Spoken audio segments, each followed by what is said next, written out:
Xo'p, bizga bugun servisga nasos keldi. Ishlamayapti deb olib keldilar. Ancha joyga olib bordim, tuzalmayapti deb olib kelishdi.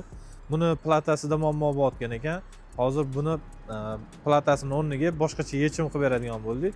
Videoni kuzatib tursanglar, sizlarga ham foydali maslahat bo'ladi. Hozir ko'rsangiz bo'ladi, mana nasosni operator yaqinroq ko'rsatsangiz bo'ladi. Nasos tokda tiqilgan, ishlash knopkasini bossangiz ishlamayapti mana.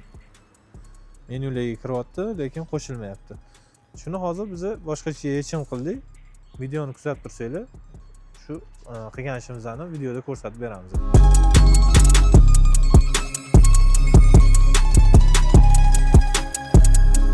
Hozir ko'rsanglar bo'ladi. Bu nasosga yechim qilib berdik. Nasos ishlamayapti edi. Bu yoqdan panellardan boshqarib bo'lmayapti edi. Umuman nasos qo'shmayapti edi. Elektronli avtomat qo'yib berdik. Hozir ishlatib ham sizlarga bitta ko'rsatib beramiz. Suvni mana yomkisdan yaqinroqdan ko'rsatsangiz bo'ladi. Suvni yomkisdan olyapti. Bu suv chiqishi. Avtomatik yana suv obratga o'ziga sirkulyatsiya bo'lyapti. Mana suvni kranni yopgan paytda nasosimiz 10 sekunddan keyin avtomatik o'chadi.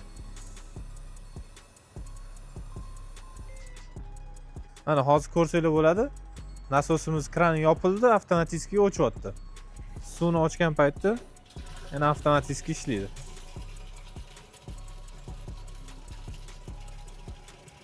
Kimga shunaqa elektronli avtomatlarni o'rnatib berish kerak bo'lsa, o'zimizga olib kelsanglar o'rnatib beramiz.